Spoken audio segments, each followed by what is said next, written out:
સંવાદદાતા દિવ્યા ચૌહાણ લાઈવ અમારી સાથે જોડાય છે। દિવ્યા, સૌથી મોટો સવાલ એ થઈ રહ્યો છે જે અટકળો ચાલી રહી છે, શું કારણ માનવામાં આવી રહ્યું છે? કારણ કે આ પહેલા પણ અલ્પેશ કોંગ્રેસનો સાથ છોડી ભાજપમાં જોડાશે તેવી અટકળો તેજ થઈ હતી। ફરી હવે આ અટકળો તેજ થઈ છે અને આ વખતે ઠાકોર સેનાએ, જ્યાંથી અલ્પેશ ઠાકોર જેના અધ્યક્ષ છે, જેણે ઠાકોર સેના ઊભી કરી, તેમણે જ હવે અલ્ટિમેટમ આપી દીધું છે। અટકળો પર કેટલો વિશ્વાસ કરી શકાય એવો છે અને શું કારણ માનવામાં આવી રહ્યું છે?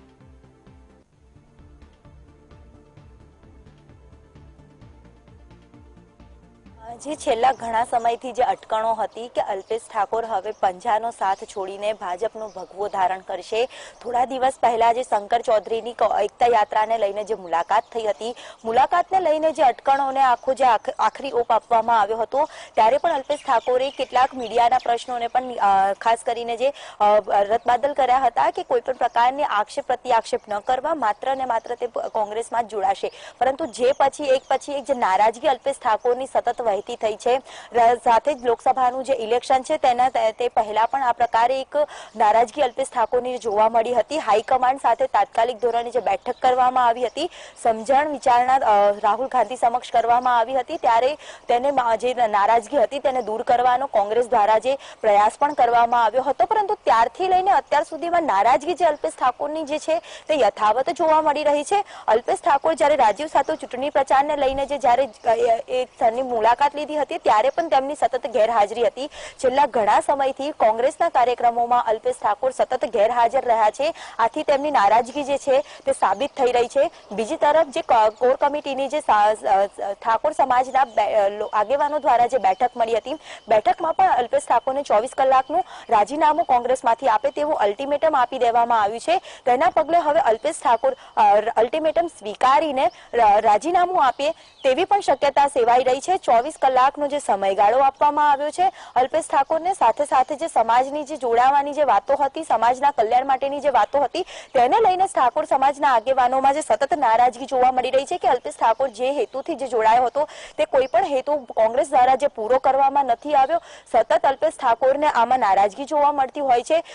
લોકસભાના ઇલેક્શનને લઈને ચૂંટણી પ્રચારમાં પણ હજી સુધી અલ્પેશ ઠાકોરે શા માટે ઇલેક્શન પ્રચાર શરૂ નથી કર્યો તેવો પણ એક વાત વહેતી થઈ છે। તેને લઈને સતત જે નારાજગી છે તે સાબિત થઈ રહી છે। બીજી તરફ જોવા જઈએ તો ભાજપમાં જોડાશે કે કેમ તે પણ એક મોટો પ્રશ્ન જે સેવાઈ રહ્યો છે, પરંતુ ભાજપમાં અત્યારે તાત્કાલિક રીતે જોડાય તેવી પણ શક્યતાઓ કહી ન શકાય, કારણ કે ભાજપમાં એક સમય તાત્કાલિક ધોરણે જોડાશે નહીં, પરંતુ જે બનાસકાંઠા છે, પાટણ છે, ત્યાં લોકસભાના ઇલેક્શનને લઈને જે મતદારો છે, મતદારોને રીઝવવા માટે તે અલ્પેશ અત્યારે કોઈ પણ પ્રકારનું સ્ટેન્ડ ન લઈ શકે। સાથે સાથે કહી શકાય કે કોંગ્રેસના મત તોડવા માટે અલ્પેશ ઠાકોર કોંગ્રેસમાંથી રાજીનામું આપે અને ત્યારબાદ ઇલેક્શન બાદ ભાજપમાં જોડાય તેવી પણ શક્યતાઓ સેવાઈ રહી છે। આ તો છે તર્ક વિતર્કની વાત, પરંતુ જે અલ્પેશ ઠાકોરની સતત જે કોંગ્રેસમાંથી જે નારાજગી જોવા મળી રહી છે, કોર કમિટીની બેઠક તો માત્ર એક મુદ્દો કહી શકાય, પરંતુ હકીકત એ છે કે ભાજપમાં નહીં જોડાય, પરંતુ ભાજપના જે મત છે તે લેવા માટેનો એક આખો પ્રયાસ જે કરવામાં આવી રહ્યો છે। અલ્પેશ ઠાકોરે આ મામલે સતત છેલ્લા ઘણા સમયથી અટકળોનો અંત આપ્યો નથી, અટકણો હજી ચાલુ જ છે। ફરી એક વખત થોડા સમય બાદ ફરી એક વખત વાત વહેતી થઈ છે કે કોર કમિટીની બેઠક મળી હતી અને સમાજના આગેવાનો દ્વારા જે નિર્ણય લેવામાં આવ્યો છે, તથ્ય શું છે તે તો અલ્પેશ જ જાહેર કરશે, પરંતુ જે સમય છે તે તર્ક વિતર્કની વાત છે। ત્યારે સૂત્રો પણ જણાવી રહ્યા છે તે મામલો આખો જે હતો, ફરી એક વખત અટકણો ચાલુ છે। થોડા સમયમાં અલ્પેશ ઠાકોર આ મામલે નિવેદન પણ આપી શકે છે। જી બિલકુલ દિવ્યા, અપડેટ લઈશું આપની પાસેથી સમગ્ર મામલે। ધન્યવાદ અમારી સાથે જોડાવા બદલ। તો અલ્પેશ ઠાકોર ભાજપમાં જોડાશે, કોંગ્રેસનો સાથ છોડશે તેવી અનેક અટકળો તેજ થઈ છે। 24 કલાકનું અલ્ટિમેટમ છે અને આ 24 કલાકની અંદર અલ્પેશ ઠાકોર સ્પષ્ટતા કરે તેવી પણ શક્યતા છે। કોંગ્રેસમાંથી અલ્પેશ ઠાકોરને તમામ હોદ્દા ઉપરથી રાજીનામું આપવા માટે ક્ષત્રિય ઠાકોર સમાજના આગેવાનોએ અલ્ટિમેટમ આપ્યું છે, જેમાં અલ્પેશ ઠાકોરને રાજીનામું આપવા માટે 24 કલાકનો સમય આપવામાં આવ્યો છે, જેને લઈ અલ્પેશ ઠાકોરના રાણીપ ખાતેના નિવાસસ્થાને ગુપ્ત બેઠક યોજાઈ હતી।